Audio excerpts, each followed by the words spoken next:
Safe spaces. Are they ethical? What are the considerations for free speech and protection? Let's talk about that. But first, what are safe spaces? How do they work, and what are they supposed to do? The official definition of a safe space is a place or environment where people of minorities can feel confident that they will not face discrimination, criticism, harassment, or other harm. So on the surface, that seems really easy. Yeah, we want a place where people can feel safe. But it gets very complicated very quickly. It's especially complicated to implement when we take into consideration this one tiny, itty-bitty, eensy-weensy, very forgotten part of the Constitution. I think it's called free speech. So anyway, free speech and the rights of the press are both big players in this game, as I'm going to demonstrate with a case study about Smith College. But I know you guys don't want to hear another full-on presentation, so I'll tell it with a parable. So there's this guy named Smith, and he's friends with Miss Yu, who happens to be going through some trouble at the moment, and Smith decides to start a sit-in protest in support of her. When the press come, they say, "Can we take some photos?" "Sure," said Smith. "Okay," said the press. "Wait," said Smith. "First you have to promise that any photos you take of the sit-in are published in articles that are in direct support of me and my cause in helping Miss Yu. You have to declare that you think I'm doing the right thing. Otherwise, get you and your grubby fingers out of here." Now, it's not so scary when it's just a few people. But let's hop out of our parable and see the real players. Smith is Smith College. Miss Yu is the University of Missouri, and the press is still the press. Now this is scary. This is an establishment actively trying to suppress media coverage about a semi-public event just because they didn't want their students to feel uncomfortable if a non-positive article came out about the sit-in. Yes, the rights of assembly are important, but we also have to respect the rights of the press. Safe spaces are great for keeping people feeling safe. But where is the line? Where does free speech have to take over and be recognized? So now it's on to everyone's favorite segment, framework time.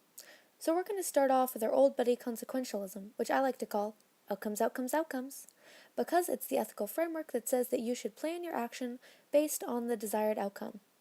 So how does this apply to safe spaces? Well, one of the arguments is that students won't get exposed to enough of the, quote, real world, and so the outcome is that they'll be unprepared for the hatred that'll meet them in the outside. And I guess the outcomes that we're looking for from a program like this would be safety and confidence of students while they're on campus, while keeping from limiting other students' freedoms. So now we're on to virtue ethics, the ethics of being a good person. Virtue ethics dictates that people must strive for certain character traits in their lives, and that a person can only be judged by virtue ethics over the course of a whole lifetime of decision-making. There's a bunch of virtues at play here. Number 1, the virtue of respecting and promoting opposing views, although this can go either way for both parties.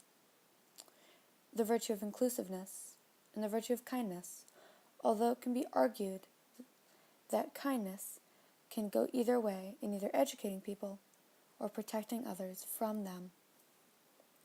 Next is duty ethics, or the principle of the thing ethics. I call it that because duty ethics is based off the idea that people should do something simply because they should, whether those dictations come from religion, a job, family expectations, etc.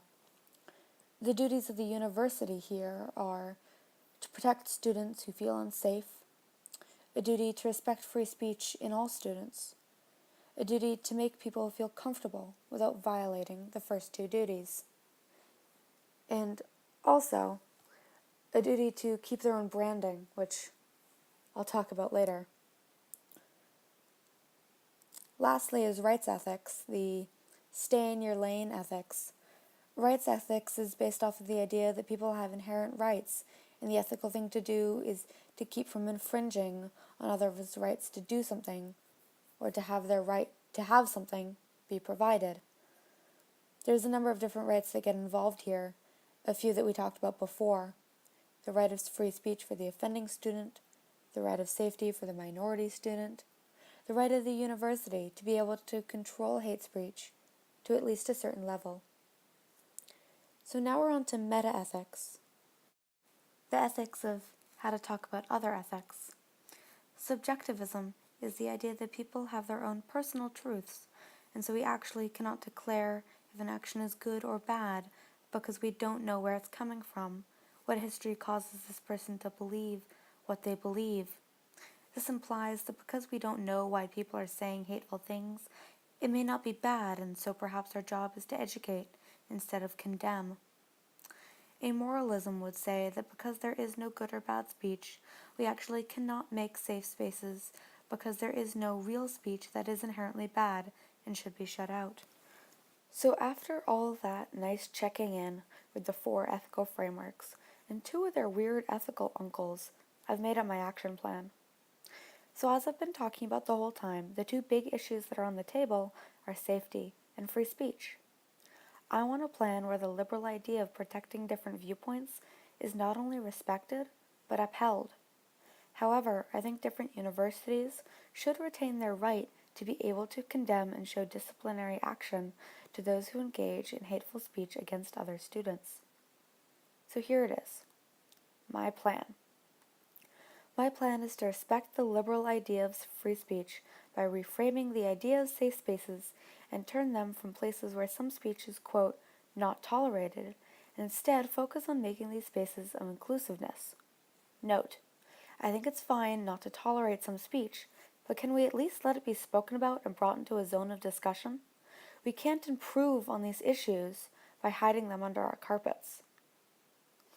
So I would not include restricted safe spaces on college campuses, but would spend more time encouraging discussions among peers in a way that is civil, and perhaps spend some section of the school newspaper unpacking different arguments and topics that came up during the week.